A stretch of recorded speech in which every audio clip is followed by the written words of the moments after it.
Hello and welcome to the second episode of Singlehood Unlimited with Dr. Casey. I am your host, Dr. Casey, and we will be talking about singlehood.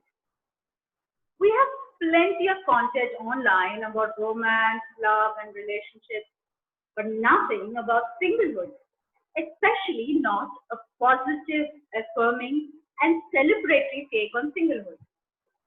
This show brings to you, for the first time in India, a lively discussion about the joys and tribulations of being single. In our second episode, we're going to discuss what it is like to be single by choice, how one arrives at it, and most importantly, what makes one a happily single person. And you heard that right. A happily single person is not an oxymoron.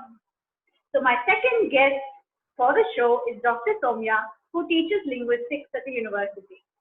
Welcome to the show, Saumya. Thank you, Kirti. Thank you. It's wonderful having you here. So tell me, Saumya, how would you discuss what it is like to be single by choice and how have you arrived at it? Um, I think being single by choice is I think it's a matter of choice to put it plainly, right? And to me, it came pretty naturally. Why? Because somehow, with my family environment and, with my friends, the extended social circle, I always had a slightly different way of understanding things and giving a different perspective on things, which, if I can put it, was not very conventional and accepted. So, yes, it did come naturally to me. I mean, for the longest time, I remember this was it. Like I cannot imagine living with someone else and, fitting into the conventional mold of being this nice, dutiful housewife. For the life of me, I cannot do it. So that doesn't fit me at all. And I think that's it. I mean, it just, yes, I will say that, a lot of, what should I say? A lot of books on gender studies and women's studies have contributed a lot to my thinking. Okay, they have to a large extent, but then not in the sense where, a lot of people feel that, I mean, you're reading about gender, you're reading about women's studies at, specifically, or gender at large, so you would be like this uh, very quarrelsome, irritating, frustrated kind of a spinster. Far from it, I'm pretty mild that way. And but I do have very, very independent, assertive views.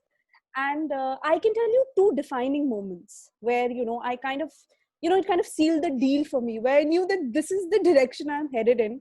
And whatever latent impressions I have about, marriage or singlehood or whatever, this is where I'm headed. So one was, I remember, like it's common in India, where everybody, right from your family to your neighborhood auntie, to just about anyone, okay, will want to do matchmaking for you, okay. So I was in a similar situation years and years ago, okay. And this was, I remember, in Delhi, right? And a cousin of mine told me, they were kind of prepping me up. By the way, I'm the youngest, okay? So they're all older to me, okay? So here are all these married women sitting and prepping me up on, how to talk to a boy and, like how to sound a little suitable, you know? And I was just listening to these guys out of pure respect and love, obviously, that, let's hear their take on it. And one of them told me something like very, very, it was a well-meaning remark. It was, you sound very assertive when you talk. So tone that down. And I was like, really? And I was like, this is it. This is not happening, right? I mean, I can meet the boy. I have no harms, but I already know where this is going to go because I'm not interested.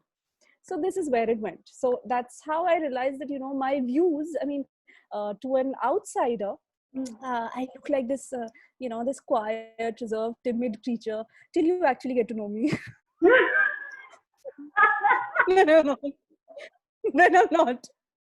Then I'm pretty assertive and I have very, very strong independent views I have. So that's how it is. But then when I let the impression die because it's nice. I mean, it's good to appear timid, right? So that was one. And the second one was, this was actually, that this second incident, actually, it pretty much changed the course of my life. My dad, one day, again, years and years ago, I think it was 10 years or more, handed me Paramahansa Yoganand's autobiography of a yogi. Mm. And Mm. when I read it, that's when I realized that this is it. This is what I want to do. This is how I want to live my life. So, so marriage doesn't figure in that. Because I want my own little space, to do my whatever, my work, my academics, my meditation, whatever it is, my own little pursuing my own hobbies, spending time with family, my own, talks with friends, all that figures in it. But a spouse and children don't. Yeah, So that's how it is. yeah. Is there what specifically some of the things that you would say makes you a happily single person? Oh, lots of them. I it's a countless list, Ketki. I cannot tell you. The joys of singlehood are immense. How should I explain it to you? I'll start off by telling you, drawing a sort of a contrast. Sorry to all the married people out there. I don't mean this. I don't mean this in a negative way, but it's just that I see a lot of people who are married, and they're very nice people, right? And they are contributing to their family, they're looking after their children, their home, their husbands, all the other family members, also trying to balance work. It's a huge job, right? And I actually salute that this is what they do, right? But not something that I would want to pursue. Just that, it's great, but everybody cannot fit into that mold, if you understand, right?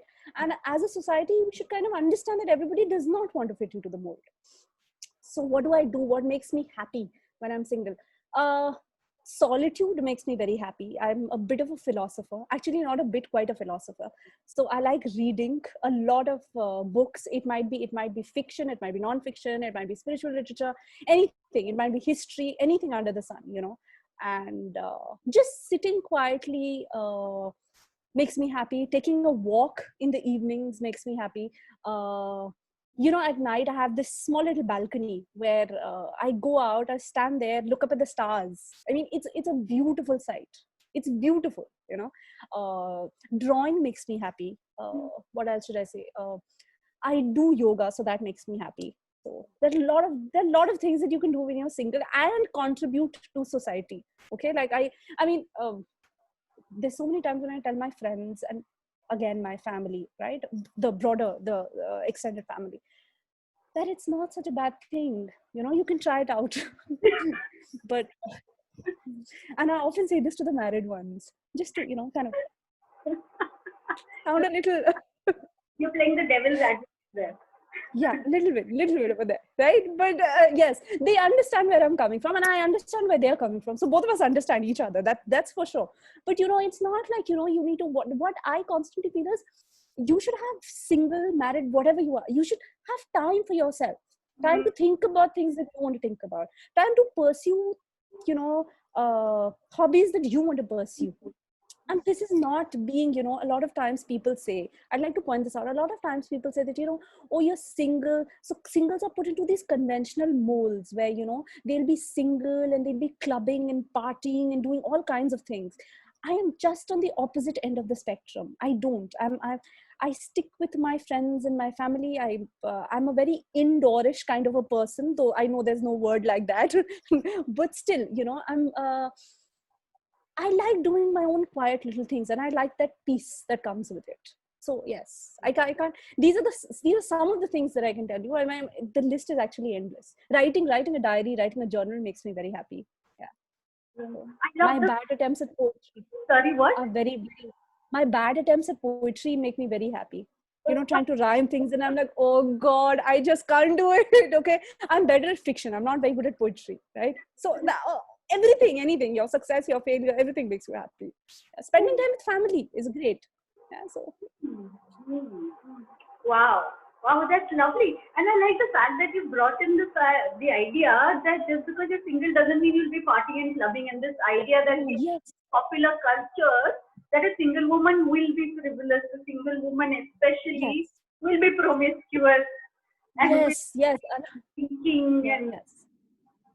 Yes, we'll be drinking, we'll be clubbing, we'll be out with men. Far from it. I don't want to see. I mean, the other half of the gender, please, please excuse yourselves. I'm not interested. Right? I have my own things to pursue and see. So yes, yeah, that's me. Yeah, you have but much it's very happy being you have single. much better things to do. Yes, I do. I do. But so Better for me. Okay, let's put it this way. Better for me. Right, okay, other people can find other things better, so I put it this way, like, to each his own or to each her own. Okay, whatever gender, non-gender, whatever we're talking about, that way. absolutely. But your first instance where you realize that you want to be single was in relation to also marriage, right? You can play the role of the housewife and the mother and Yes, the wife and all yes. of that. So people would say, now why get married, have a boyfriend, or live apart. Now, how would you respond to that? Like, change it, but how would you Hmm. respond to that? See, I told you, there were two defining moments. One was that cousin of mine saying something to me, and the other one was this book. But more than the cousin, those were like latent impressions. I was still growing up, so I was still, I would say, forming, my ideas, you're Hmm. concretizing them, right? But this book, autobiography of a yogi, it just changed my entire life. Let's just put it this way: I was planning to go in north, and then now I've gone south, and willingly is how I put it.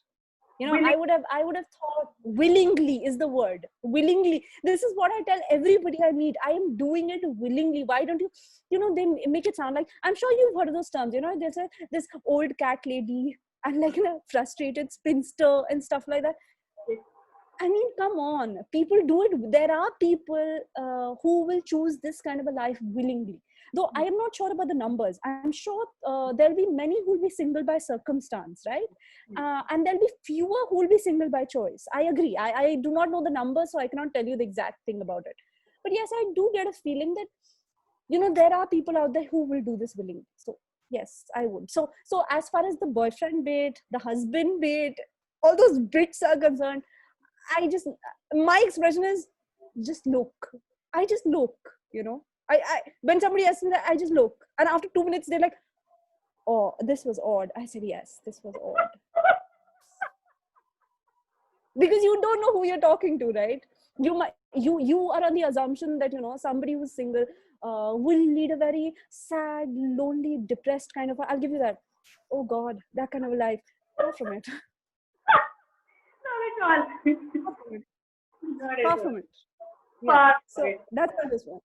You don't have to respond verbally, Ketki. You can respond non-verbally. That's the thing. Okay, okay. Absolutely, absolutely. So what I also want to know a little more about what was there in that autobiography of a yogi that specifically oriented you towards singlehood, because that's something completely fascinating. Okay. See, I my dad has this huge store of spiritual books. Okay, so he just giving me the book was like a casual thing for me. Why don't you just read it? Okay, I said, okay, I'll read it. But as compared to all the other books, I was actually hooked onto this one. And this was like, it was like, how should I put it? It was like, every page, every paragraph, uh, I would actually take time to absorb it. It was one of those books. It's never happened with me with books. I'm a kind of a voracious reader, so I tend to read. Okay, if things are a little dense conceptually, I'll come back to it again. I'll read it again or again, till I understand. But this was one book where I cherished every moment, every page, every instance. Every incident that is there, and I just kind of realized that this is the thing that I want to do. Like, I'm obviously not going out in public and, saying that, I'm going out on the streets or saying that this is what everybody should do, or I'm not becoming a monk. There is nothing like that. It's just that I feel that this is going to be uh, an essential part of my life now, Hmm. because, and I want to dedicate time to it.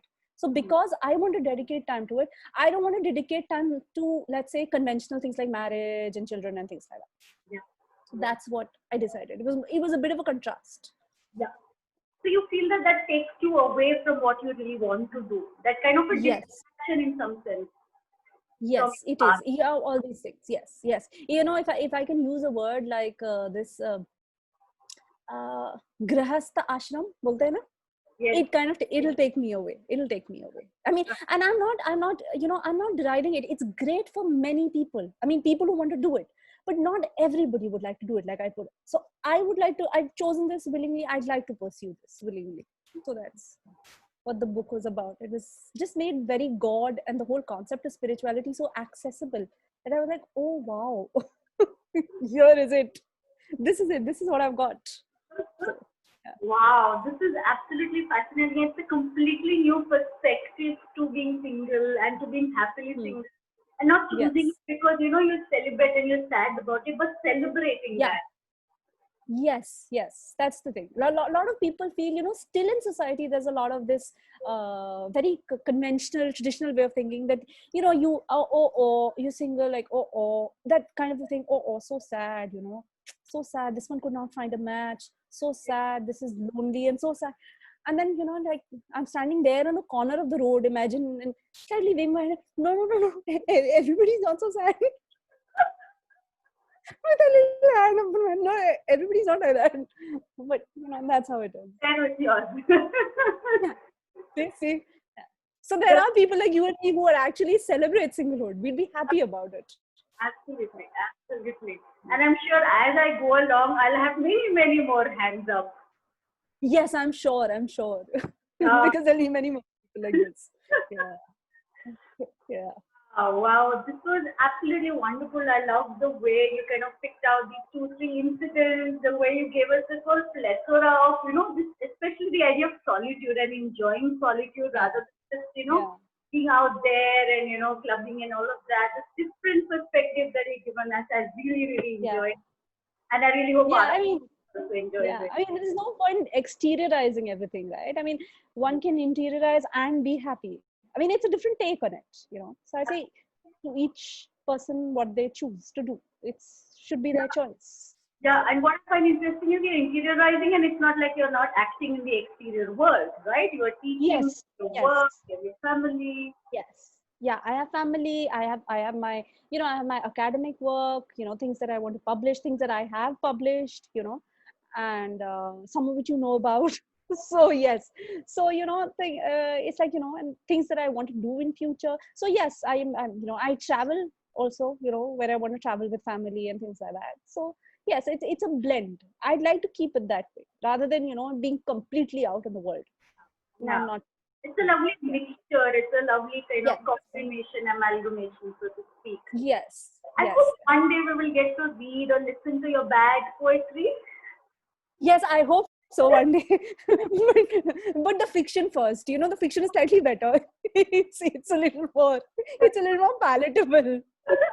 The bad poetry is, oh god, and there are times when I'm very very happy about something, or because contrary to what they say, I'm not the kind who would be very sad about things. I just kind of let things be. It's if it's something that irritates you, you can have bad days, I feel, which is irrespective of gender, irrespective of whether you're married or single, right? And you can have your fair share of struggles, Yeah, right? One of the things that people say, oh, you're single, you'll die alone. Oh, you're single, you have nobody for security, all of that. You have no guarantee if you're married that you'll actually have security. Like your husband's going to be there, your kids are going to be there, nobody's going to leave you. There can be a number of arguments there to prove that. But absolutely. the bad poetry part comes when I'm excited about something. So it's so bad that I'm so excited that I can't pen it down. So it's, yeah, but the fiction is better. Yes. Okay. And on that note, I think we will wrap this up. Thank you Yes. so much, Saumya, for being with us. Thank you. Thank you so much. Thank you. And goodbye to Thank you. you. Bye to our audience. And we'll hope to see Yes. you again soon. Yes, sure.